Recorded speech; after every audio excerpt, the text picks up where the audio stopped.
Hello and welcome. आप सभी का हार्दिक स्वागत है लव इनफाइनाइट टैरो चैनल में। तो चलिए, जनरल रीडिंग है। पर्सनल रीडिंग के लिए स्क्रीन पे दिखाए नंबर पर मैसेज कर सकते हैं अपनी स्ट्रक्चर जानने के लिए। अफोर्डेबल लगे तो ज़रूर से ज़रूर बात करेंगे।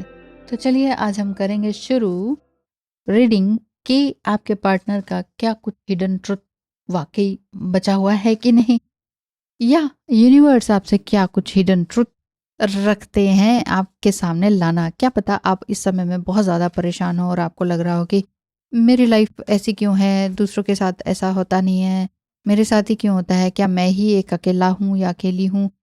सम टाइम स्पिरिचुअली आपके मन में बहुत सारे क्वेश्चंस आ रहे होंगे, या ये हो सकता है कि बहुत ज़्यादा डिप्रेस होके भी क्वेश्चंस आते हैं।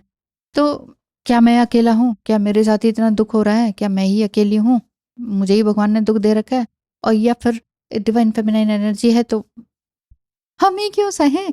ऐसा कुछ आपके अंदर बार बार आ रहा है। तो देखते हैं कि आपके लिए क्या हिडन ट्रूथ बचा हुआ है जो आपके पार्टनर की तरफ से रिवील होने वाला है, या फिर आप यूनिवर्स आपसे कुछ कहना चाह रहे हैं। वाओ वाओ वाली बात दिखाई दे गई आज तो। 6 ऑफ वंस हिडन ट्रुथ ये है कि आप एक लाइमलाइट में आने वाले हैं। जस्ट लाइक जैसे यहाँ पर है ना कि स्टेज पर खड़े हैं, बहुत लोग आपके लिए तालियां बजा रहे हैं, प्रेज कर रहे हैं। लाइमलाइट एक एक स्पॉटलाइट है और जिसमें कि आप स्टेज पे खड़े होकर परफॉर्म कर रहे हैं।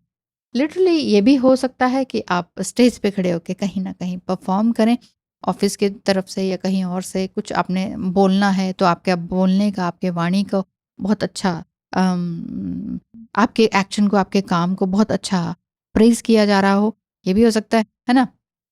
और ये भी हो सकता है कि आप के लिए बहुत कुछ है, आपने उस कमी को ही हटाना है। जो स्टेज फ़ियर है ना आपका, उसको ही आपको हटाना होगा। उसको हटाने के लिए भी ब्लेसिंग आपको मिल रही है, ये सब पेंटिकल्स की। आपको लग रहा है कि ना मुझे बहुत सारे पैसों की ज़रूरत है इन सब चीज़ों को कमाने के लिए या सीखने के लिए, या एक कम्युनिकेशन स्किल सीखने के लिए। कई लोग बहुत इस तरह के उसमें चले जाते हैं, या ग्रूमिंग, पर्सनैलिटी ग्रूमिंग के लिए, या पर्सनैलिटी डेवलपमेंट के लिए। वो धीरे-धीरे आप खुद से भी कर सकते हैं। ठीक है, हाँ, खुद से सीखने में थोड़ा समय लग जाता है और कोर्सेज़ वगैरह करके थोड़ा जल्दी आप आगे बढ़ सकते हैं। तो अगर आपके पास धन की थोड़ी कमी है तो फिर कोई प्रॉब्लम नहीं है। खुद से आप धीरे-धीरे बहुत लोगों से, स्ट्रेंजर्स लोगों से भी बात करके आप धीरे-धीरे सीख सकते हैं। अपने उस पर भी जजमेंट ना करते हुए आप सीख सकते हैं, ऐसा दिख रहा है। लेकिन अगर आपके पास पैसा है और आप वाक़ई बहुत कुछ अच्छा अचीव करना चाहते हैं बहुत जल्दी ही, तो फिर लगाइए, अपने आप पर पैसा लगाइए। और जो भी आप ये कह रहे हैं कि मेरे लिए क्या और कुछ छुपा हुआ है, मतलब हिडन ट्रुथ वाली बात जो आज मैंने की है, यूनिवर्स से पूछा है कि क्या है आपके लिए हिडन ट्रुथ। वो यही है कि आपका लव जो है, लव कनेक्शन वो बहुत ही खूबसूरत रहेगा। और कनेक्शन, अगर लव कनेक्शन ऐसा है नहीं, तो फिर जिस भी काम को करना आप पसंद करते हैं, whatever you love to do, वो वाली बात दिखाई दे रही है। उसमें आप पूरी तरह से ट्रांसफॉर्म होते हुए आगे बढ़ेंगे, ऐसा मुझे दिख रहा है। कहीं ना कहीं कई प्रकार की राशियां इसमें भी दिखाई दे रही हैं, लेकिन कोई बात नहीं, सिर्फ राशियों की बात नहीं है यहाँ पर। ये दिख रहा है पर्सनल रीडिंग आपकी अपनी एक तरह से जनरल रीडिंग है, लेकिन हो सकता है कि पर्सनली आपको ये रेजोनेट कर रही हो। 5 ऑफ सॉर्ड्स का कार्ड है। आपके मन में किसी भी प्रकार का दुख, संशय या फिर डाउट है, तो वो डाउट्स आपके निकल जाने वाले हैं। आप अपने आपको डिस्कवर कर रहे हैं एक सच्चाई में कि मेरे अंदर एक रियली एक आत्मा है जो कि बचपन से ये चाहती थी करना, वो कर नहीं पाई, कारण था ये वो। लेकिन अब आप बाहर निकल चुके हैं, अब आपको फैसला लेना ही है और इस फैसले में आप आगे बढ़ते चले जाएंगे। हिडन ट्रुथ यही है आपके लिए। हो सकता है कि आज अभी ही आपने कोई एक बहुत बड़ा फैसला अपने लिए, अपने दिल और दिमाग को बैलेंस करते हुए चुना है। किसी से स्पेशली आपने बात करनी है, या कुछ इस तरह का कि किसी को फॉलो करना है, या कुछ अपने लिए ही कुछ नया सीखना है। तो इसके लिए आपने बहुत लोगों से एडवाइस ली है और अपने दिल की सुनी है। लेकिन आपने अपनी ऑथेंटिसिटी पर आप आए हैं, और यही ट्रुथ दिखाई देता है कि आ चुके हैं या फिर जस्ट आने वाले हैं। आज ही आपने कोई फैसला अपने लिए लिया है। अब किसी से भी लड़ने वाली बात अब आपकी नहीं दिखाई देती है। पहले आपको लगता था कि लोग ऐसे क्यों हैं, घर वाले ऐसे क्यों हैं, फ्रेंड्स ऐसे क्यों हैं, उनसे कहीं ना कहीं आप लड़ते भी थे। और ऐसा भी होता था कि आपको ये लगता होगा कि भाई तुमने ऐसा क्यों किया? और आप उनको करेक्ट करने की राह पे चल पड़ते होंगे कि ऐसा मत करो, ऐसा करो, ऐसा करो।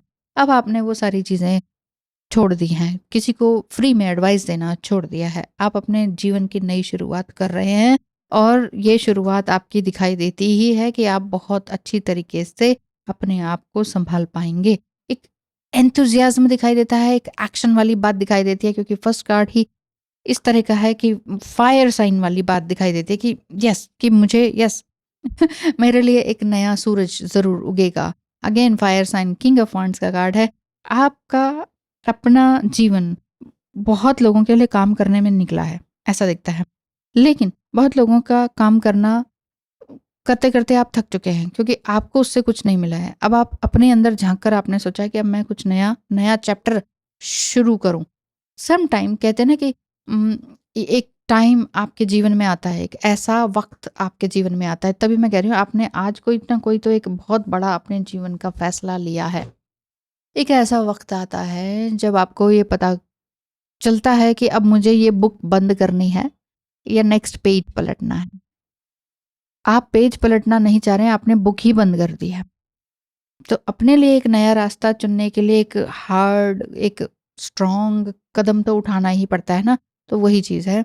आप अपने आप ज़्यादातर सोर्ट्स के कार्ड आए हैं, आप अपने आप से सच कहने वाले हैं, आप अपने आप से ऑथेंटिसिटी में आ रहे हैं, सेल्फ इंट्रोस्पेक्शन आपका चल रहा है, बहुत अच्छी तरीके से आप बात कर रहे हैं और पुराने साइकिल में आप बिल्कुल भी नहीं फँस रहे हैं। पुराने साइकिल वो रिलेशनशिप हो सकता है, आपके साथ बार-बार वही चीज़ होता रहना हो सकता है, बार-बार सेम सिटी में जाना हो सकता है, बार-बार सेम जगह सेम लोगों से मिलना हो सकता है, जिनसे आप मिलना अवॉइड कर रहे हैं, ऐसी बात है।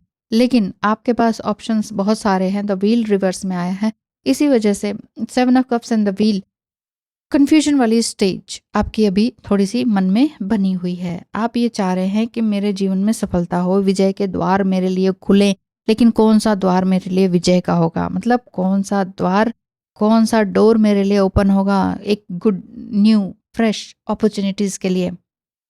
तो कौन और कब, ये तो भगवान के ऊपर छोड़ दीजिए। बाकी आपके पास जितनी भी चैलेंजेस अभी तक आए, उसमें आपने अपनी सफलता तो देखी ही है। अभी भी कहीं न कहीं टू ऑफ पेंटिकल्स का कार्ड है। ये कार्ड ये बता रहा है कि अभी भी आपके अंदर थोड़ी-सी ना हिम्मत, कई बार हार जाने वाली बात भी दिखती है कि छोड़ो यार, कुछ ही नहीं करते। जब सब कुछ डिवाइनली गाइडेड है तो मैं क्यों ही करूँ, कुछ ही क्यों? इतना डिप्रेस होने की ज़रूरत नहीं है। कई बार इस ये 5 of swords and 2 of pentacles वाली एनर्जी एक दूसरे को खींचती है कि छोड़ो यार, कुछ नहीं होगा होने वाला। लेकिन ऐसा नहीं है, ऐसा नहीं है, देखा 4 ऑफ वांड्स, ऐसा नहीं है, आपके अंदर वो एनर्जी फिर से आती है। आज ही आपने कुछ फ़ैसला लिया है, लेकिन आपको लगता है कि एक दिन तो मैं बहुत ही एक्टिव रहता या रहती हूँ, दूसरे दिन मैं बिल्कुल ही ड्रेन हो जाता हूँ। एक बार तो लगता है वाह! ये काम तो मैं ही कर सकती हूँ और कोई नहीं, ठीक है? दूसरे दिन मैं ड्रेन हो जाती हूँ। लेकिन नहीं, आपका ये कंटिन्यूएशन में दिख रहा है, 4 of wands and 8 of wands consecutively आ रहा है। सो ये कार्ड्स ये बता रहे हैं कि हो सकता है कि आपने कहीं दूर दूर देश की छलांग या दूसरी सिटी में जाने का दिखाई देता है। इस तरह के रिलेशनशिप, बिजनेस या फाइनेंस या एक अजीब सा हेल्थ, आपका अभी मेंटली हेल्थ जो आपकी रही वो बहुत अच्छी नहीं रही, उससे बाहर निकलना चाह रहे हैं, तो नए रास्ते पर थोड़ी बहुत मुश्किलें तो ये आएंगी। ये मुश्किलें यही हैं कि सेल्फ जजमेंट वाली बात, ठीक है, कुछ भी करना मुश्किल नहीं है। ऑब्स्टिकल्स तो आते हैं, लेकिन परेशान होने वाली बात नहीं है। दोनों चीज़ों को बैलेंस करने की बात दिखाई देती है, क्योंकि हर प्रकार के संकट से जूझना आपका काम है। 8 ऑफ पेंटिकल्स भी है, जो कि ये बता रहा है कि लाइफ में आपके बहुत कुछ नया है। यो ये देखिए, ट्रांसफॉर्मेशन है। अ fresh new way of living emerges का कार्ड है, और ये बता रहा है कि ट्रांसफॉर्मेशन आपका ऑलरेडी हो चुका है। एक नई सच्चाई आपके सामने यही है कि आप अपने आप से जूझेंगे, इन छोटी-मोटी बातों से भी बाहर निकल पाएँगे। अब ब्लेसिंग ऑफ फॉरगिवनेस का कार्ड है। बाहर निकलने का मतलब है आप सेल्फ फॉरगिवनेस कीजिए सबसे पहले। सेल्फ फॉरगिवनेस में यही दिखाई देता है कि अपने लिए जो भी आपने रास्ता बनाया था, उसमें कोई ना कोई गलतियाँ हुई हैं, बट इट्स ओके, गलतियाँ किससे नहीं होती हैं? सबसे होती हैं। तो यहाँ पर ब्लेसिंग फॉर फॉरगिवनेस का मतलब ही यही है। कितना खूबसूरत है ना?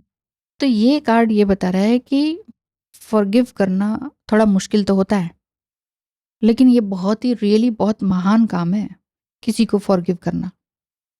हम दूसरों को फॉरगिव करने में लगे रहते हैं, कई सारी मेडिटेशन अफर्मेशंस कर देते हैं, लेकिन हमें बाद में गुस्सा भी आता है, रोने भी लगते हैं, रिजिड हो जाते हैं, वो कड़वाहट भूलते हैं, नेक्स्ट डे फिर से वो कड़वाहट आ जाती है किसी ना किसी रूप में। उस चीज़ से बाहर निकलिए। वो कड़वाहट कैसे बाहर निकलेंगे? मैडम आप ही बताओ कैसे बाहर निकलें? हाँ, तो अब सबसे पहले अपने आप को फॉरगिव। जब तक हम खुद को फॉरगिव नहीं करते हैं ना, तो तब तक ये ब्लेम गेम चलते रहते हैं, हमारे अपने साथ भी और दूसरों के साथ।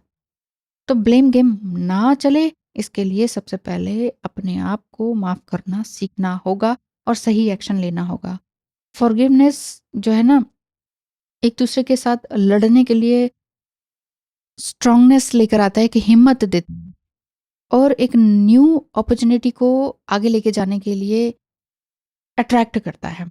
तो सेल्फ फॉरगिवनेस की आपको ब्लेसिंग मिल रही है। सिर्फ यही करने से आपके दिल में जो भी कांटे चुभे हुए हैं ना, रिलेशनशिप में या करियर में या फ्रेंडशिप में, वो सारे सब कुछ हट जाने वाले हैं। अपने प्रति बिल्कुल भी अन्याय मत कीजिए कि मैं ऐसा कैसे थी, मैं ऐसा कैसा था, मैंने ऐसा कैसे किया, मैंने क्यों ही किया, और आप रो रहे हैं, तकलीफ में आ रहे हैं। जब तक आप अपने आप को माफ़ नहीं करेंगे, इन सब चीज़ों को एक्सेप्ट नहीं करेंगे, तब तक कुछ होने वाला नहीं है। बस आपने यही सोचना है, और ये आप ऑलरेडी सोच चुके हैं, इसीलिए आपके लिए ये कार्ड आया है। ह्यूज ट्रांसफॉर्मेशन यूँ ही नहीं है, मतलब ऐसा दिख रहा है कि सडन कुछ चेंज होने वाला है।